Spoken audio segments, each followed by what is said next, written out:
Dan untuk jenis-jenis ini sementara di sini ini adalah Caridina shrimp. Dan juga mungkin di sini lebih banyak corak-coraknya atau pattern yang berbeda dengan Neo Caridina. Dan sedikit warna dia lebih pekat di antara perbedaannya.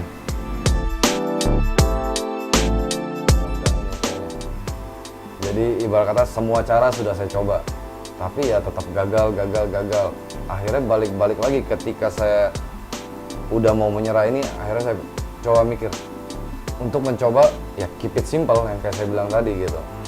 Cukup treatment air yang proper, sudah setelah itu masukin udang, daily food, that's all gitu. Mungkin juga ada water change gitu, udah yang normal aja. Pas lagi di apartemen saya ada dikasih teman satu akuarium kecil. Saya mikir kalau saya pelihara ikan di dalam sini, kan saya jarang tinggal di tempat itu kebetulan. Takutnya ketika tidak kenal di luar negeri semua. Rata-rata breeder ternama. Yang lebih lama bahkan main dari lu ya? Jauh di atas saya. Jauh. Dan lu harus menilai mereka. Dan harus menilai mereka. Jadi tidak ya Caridina dan juga mungkin ya sekarang ada Sulawesi shrimp ataupun saya masih belum tahu ada kategori itu atau tidak. Tapi untuk kayak misalnya Caridina, ini pun masih turun menjadi kayak Taiwan D, Pure Red Line, Pure Black Line, Galaxy, Hybrid, jadi beberapa kategori lagi. Bulan Mei ini ada di Kalkar, Jerman. Oh, di Jerman. Total tank sekitar 300 worldwide, seluruh dunia. Kalau untuk ikan, kalau saya tahu kan memang ada yang disebut high cube atau jumbo apa. Kalau untuk udang sih ya size dia ya memang sekitar 2,5 sampai 3 cm. Dan biasanya yang dikompetisikan itu sekitar size 2 sampai 2,5 cm. Karena kan kita mau lihat kedetailan warnanya, warna di kaki ataupun coraknya semakin jelas ketika size udang ini semakin besar. Dan juga kebanyakan ketika kecil atau di bawah 1,2 kaki udangnya ini belum berwarna biasanya. Jadi walaupun pas kecil dia belum berwarna, masih ada kemungkinan ketika dia mencapai size sih untuk pakai breeding spoon sendiri nggak masalah gitu. Under gravel only pun nggak masalah. Basically kenapa udang ini lebih senang main di spons? Karena banyak sekali bakteri yang hidup di sana.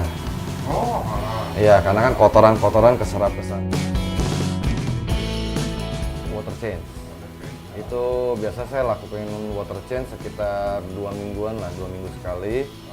Itu pun mungkin sekitar 20. Dan juga ketika breeding jenis ini, walaupun kita breeding 2 udang yang bagus lah karakternya dua-duanya, tapi itu bukan jaminan bahwa 100% anakannya bakal menjadi bagus. Kemungkinan besar sekitar 20% bagus dan 80%-nya ya masih ada yang meleset. Kita pisah sendiri di tank tertentu, ya sudah itu sebagai afkiran lah kalau kita bilang.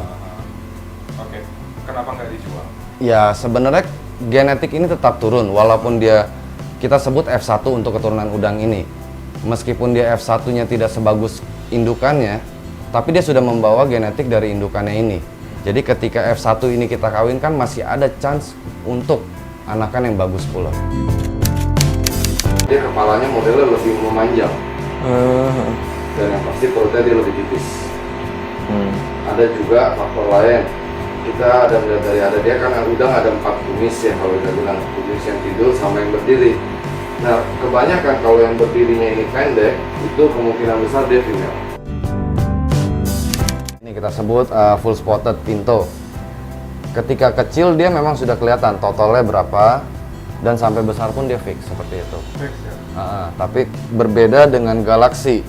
Kalau Galaxy shrimp ini ketika dia size sekitar masih 1,2 sampai 1,8 itu masih bisa terjadi perubahan pattern.